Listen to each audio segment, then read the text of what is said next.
नमस्कार दोस्तों, आप सभी का स्वागत है आज की क्लास में। और आज के हमारे क्लास का टॉपिक है अधिगम अर्थात लर्निंग। चाइल्ड डेवलपमेंट में लर्निंग का अर्थ होता है सीखना, और यह एक महत्वपूर्ण टॉपिक है। और इसके अंतर्गत ही हम बहुत सारे मनोवैज्ञानिकों के बारे में पढ़ेंगे, जैसे थॉर्नडाइक हुए, कोहलर हुए, हल हुए। इन सब के बारे में, इनकी थ्योरियों के बारे में चर्चा करेंगे जो कि अधिगम से रिलेटेड है। तो चलिए आज हम अधिगम के बारे में चर्चा करते हैं। अधिगम की परिभाषा देखेंगे तो यह इस प्रकार है। अधिगम वह प्रक्रिया जिसमें व्यक्ति अनुभव, अभ्यास और वातावरण के प्रभाव से अपने व्यवहार, ज्ञान, कौशल, आदत एवं दृष्टिकोण में स्थायी परिवर्तन कर पाता है, अधिगम कहलाता है। कहने का अर्थ है कि अधिगम एक ऐसी प्रक्रिया है जिसमें व्यक्ति अपने अनुभव के माध्यम से, लोगों से इंटरेक्शन के माध्यम से, वातावरण के माध्यम से एक अनुभव प्राप्त करता है, और उन अनुभवों के माध्यम से अपने जो ज्ञान है, अपना जो बिहेव है, अपना जो कौशल है, कार्य करने की क्षमताएं हैं, या फिर आदत कहेंगे या फिर सोच समझ पाने की क्षमता कहेंगे, उन सब में परिवर्तन कर पाता है, एक पॉजिटिव परिवर्तन। और यह एक स्थायी परिवर्तन होता है। मतलब किसी कार्य को आप सीख गए हैं तो वह एक, अब उस कार्य को फिर से नए सिरे से सीखना नहीं पड़ता। एग्जाम्पल के लिए, किसी काम को बार बार प्रयास करने से हम सीख जाते हैं उस कार्य को करना। जैसे खाना खाना सीखना, कि एक छोटे से बालक जो है वह शुरुआती दिनों में अब किसी के द्वारा फीडिंग किया जाता है, जैसे अपनी माता के द्वारा फीडिंग किया जा रहा है। उसके बाद वह स्वयं से अपने हाथों को चलाना शुरू करता है।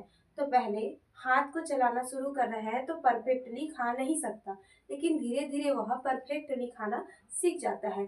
तो इस तरह से यह जो परिवर्तन हुआ कि परफेक्ट तरीके से खा लेना, वह एक स्थायी परिवर्तन हुआ। ऐसा नहीं होता कि आप एक बार खाना सीख गए हैं तो फिर से आप बचपन की तरह गिरा कर खा रहे हैं या फिर बिखेर कर खा रहे हैं। तो इस तरह से परिवर्तन जो है, ये अधिगम जो है स्थायी रूप से होता है।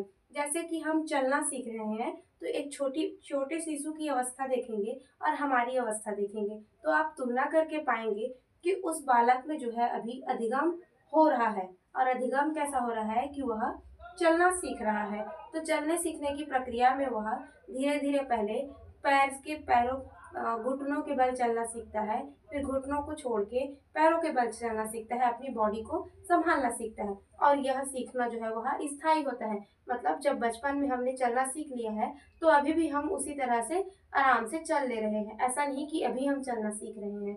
तो अधिगम जो है वह एक स्थायी प्रक्रिया हो गई, और जो है वह हमारे दृष्टिकोण, हमारे बिहेव, हमारे ज्ञान, कौशल इत्यादि में परिवर्तन होता है।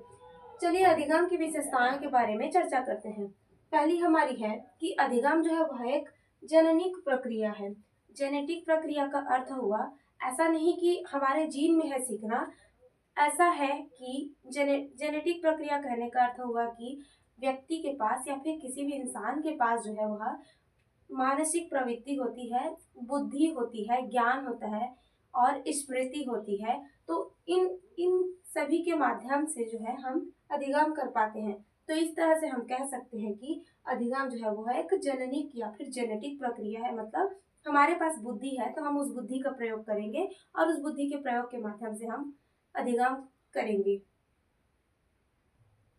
नेक्स्ट है, अधिगम जो है वह जीवन भर चलने वाली प्रक्रिया है। अर्थात आपने जब से जन्म लिया है और जब तक आप मृत्यु को प्राप्त नहीं हो जाते, कहीं ना कहीं किसी न किसी माध्यम से आप सीख रहे होते हैं। एग्जाम्पल के लिए, जैसे आप देखेंगे ओल्ड एज के पेरेंट्स, जैसे दादी दादा हुए, तो अभी वह सीख रहे हैं इलेक्ट्रॉनिक मीडिया। मतलब मोबाइल चलाना सीख रहे हैं, इंस्टा चलाना सीख रहे हैं, यूट्यूब चलाना सीख रहे हैं, यहाँ तक कि रील्स बनाना सीख रहे हैं। तो यह एक प्रकार का अधिगम हुआ। और कैसा अधिगम हुआ? जीवन भर चलने वाली। मतलब वो अपने जीवन के अंतिम दिनों में है, या फिर उन्होंने अपना पूरा जीवन वो जो है व्यतीत कर लिया है और अभी अब वो ओल्ड एज में है, लेकिन फिर भी वह अधिगम कर रहे हैं। नेक्स्ट है हमारा अधिगम जो है वातावरण पर निर्भर करता है। यह निर्भर करता है वातावरण में कि आप किस तरह के वातावरण में निवास कर रहे हैं। एग्जाम्पल के लिए लेते हैं कि अगर आप ऐसे वातावरण में रह रहे हैं, मान लीजिए आप एक विकसित समाज में और व्यापक सोच रखने वाले समाज में जीवन यापन कर रहे हैं या फिर उस क्षेत्र में रहते हैं, तो आपका जो सोचने समझने की क्षमता है वह जो है विकसित होगी और व्यापक होगी। आप दुनिया को अलग नजरिए से देख पाएंगे। वैसे ही एग्जाम्पल के लिए फिर देखेंगे, अगर आप एक रूढ़िवादी संकीर्ण समाज में रह रहे हैं तो आप भी वैसी ही सोचना शुरू करेंगे। मतलब आपका अधिगम जो है उसी वातावरण के अनुसार हो जाएगा, आपका सोच भी संकीर्ण हो जाएगा, आप व्यापक नहीं सोच पाएंगे। अधिगम जो है वह निरंतर चलने वाली प्रक्रिया है, वही की अधिगम जो है वह हमेशा होते रहता है। किसी न किसी कंडीशन में जब तक आप सक्रिय हैं तो अधिगम आपको होना ही होना है। किसी न किसी बात से, किसी न किसी तरीके से आपको अधिगम होगा ही होगा। अधिगम का अर्थ होता है सीखना। सीखना मतलब नॉर्मल सी बात है, सीखना, कुछ न कुछ सीखना। अधिगम एक उद्देश्यपूर्ण प्रक्रिया है। हाँ, अधिगम एक उद्देश्यपूर्ण प्रक्रिया हुआ, अर्थ हुआ कि आप बिना उद्देश्य के क्या सीखेंगे। आपके पास उद्देश्य है ही नहीं तो आप अधिगम कहाँ से करेंगे। मतलब जैसे कि आप खाना भी सीख रहे हैं तो इसका उद्देश्य है कि आपको जीवित रहना है या फिर पेट भरना है। जैसे आप चलना भी सीख रहे हैं तो इसका भी कुछ ना कुछ उद्देश्य है। आप पढ़ना भी सीख रहे हैं तो इसका भी कुछ ना कुछ उद्देश्य है। मतलब अधिगम जो है वह अपने आप में एक उद्देश्यपूर्ण प्रक्रिया हुई। नेक्स्ट हमारा है, अधिगम एक सार्वभौमिक प्रक्रिया है। सार्वभौमिक मतलब यूनिवर्सल। यूनिवर्सल का अर्थ हम यहाँ पर ले रहे हैं कि अधिगम जो है वह सिर्फ व्यक्तियों में नहीं होता। अधिगम जो है हर एक जीवित चीजों में होता है। अधिगम की यह विशेषता है इम्पोर्टेंट कि अधिगम जो है हर एक जीवित चीजों में होता है, चाहे वो जानवर हो चाहे इंसान हो। जैसे कुत्ते बिल्ली, उनके में भी अधिगम होता है उसी तरीके से जैसे हमारे में होता है। अधिगम एक सक्रिय प्रक्रिया है। हाँ बिल्कुल, अधिगम एक सक्रिय प्रक्रिया हुई। आप सो रहे हैं, आप खर्राटे ले रहे हैं तो आप क्या सीख रहे हैं। आपका माइंड अभी साइलेंट चला गया है तो साइलेंट अवस्था में आप कुछ सीख नहीं पाते। मतलब आप, अगर आपका माइंड सक्रिय है तभी आप अधिगम करते हैं। मतलब अधिगम एक सक्रिय प्रक्रिया है, एक्टिव प्रक्रिया है। अब अगर आप एक्टिव हैं तभी आप सीख पा रहे होते हैं। चलिए आगे बढ़ते हैं और देखते हैं कि अधिगम कितने प्रकार के होते हैं। हमारे पास अधिगम जो है वह 3 प्रकार के होते हैं। पहला है हमारा गामक अधिगम, दूसरा हमारा प्रतिबोधात्मक अधिगम और तीसरा हमारा है संकलनात्मक अधिगम। संकलनात्मक अधिगम। गामक अधिगम का अर्थ होगा कि गति के माध्यम से सीखना, हाथ पैर चला के सीखना, और यह अवस्था जो है वह शैशवावस्था में आती है। मतलब ऐसा अधिगम जिस अवस्था में हम अपने हाथ पैरों के माध्यम से क्रिया करके, उनकी गति करके, मांसपेशियों की सहायता से सीखते हैं। मतलब शारीरिक रूप से सीखते हैं। गामक प्रक्रिया है जैसे बार बार हाथ पैर चला के या फिर किसी कार्य को बार बार करके हाथ पैरों के माध्यम से। ठीक है।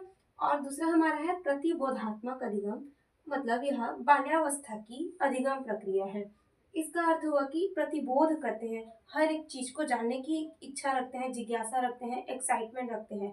जैसे आपने देखा ही होगा कि बच्चे जो है वह इतने सारे सवाल बरसाते हैं कि मम्मी ये कैसे हो रहा है, पापा वो कैसे हो रहा है, दीदी वो कैसे हो रहा है, ये ऐसे क्यों हो गया। मतलब बहुत सारे सवाल उनके मन में जिज्ञासा रहती है और इस माध्यम से वह किसी भी चीज को जानने की इच्छा के वजह से सीख रहे होते हैं। तो यह प्रतिबोधात्मक अधिगम हुआ। मतलब उनमें ऐसी एक्साइटमेंट होती है कि वह दुनिया को समझने के लिए सवाल पे सवाल किए जाते हैं कि ये जो ये जो मार्कर है वो ब्लू कलर का क्यों है, ये और किसी कलर का क्यों नहीं हो सकता। एप्पल जो है वो लाल कलर का क्यों है, ये और किसी कलर का क्यों नहीं हो सकता। तो इस तरह से वह क्वेश्चन करते हैं और क्वेश्चन के माध्यम से सीख रहे होते हैं। तीसरा हमारा आता है संकलनात्मक अधिगम। और यह अवस्था जो है वह किशोरावस्था की अवस्था है। अर्थात संकल्पना के माध्यम से सीखना, इमेजिनेशन से सीखना, अमूर्त रूप से सीखना। मतलब कल्पना शक्ति के माध्यम से। जैसे कि आप किशोरावस्था में इतना तो पता है कि माइंड जो है वह मेच्योरिटी की ओर बढ़ रहा होता है और उस माइंड में हम कल्पना करना सीख रहे होते हैं। मतलब बाहरी दुनिया से किसी ठोस वस्तु को छोड़कर हम एक काल्पनिक दुनिया के बारे में सीख रहे होते हैं। जैसे जैसे हमें पता रहता है कि टू टू जो है वह कोई वस्तु नहीं है, एक इमेजिनरी संख्या है। तो हम सीख रहे हैं इमेजिन करके, तो वह एक संकलनात्मक अधिगम हुआ। नेक्स्ट वीडियो में हम अधिगम की प्रक्रिया में बहुत सारे जो नियम प्रतिपादित हुए हैं, जैसे थॉर्नडाइक का सीखने का नियम है, इन सब के बारे में बारी बारी से चर्चा करेंगे। सॉरी, मैंने इसका इन सब का इंग्लिश लिखना भूल गई हूँ, तो इसको मैं डिस्क्रिप्शन बॉक्स में लिख दूंगी, आप एक बार चेक कर लीजिएगा। और आज के लिए बस इतना ही, मिलते हैं नेक्स्ट वीडियो में। आपको अगर मेरा वीडियो सही लगा है, समझ आया है और मैं आपको समझा पा रही हूँ, तो मेरे वीडियो को लाइक शेयर एंड सब्सक्राइब करना ना भूलिए। Thank you, bye bye, good night.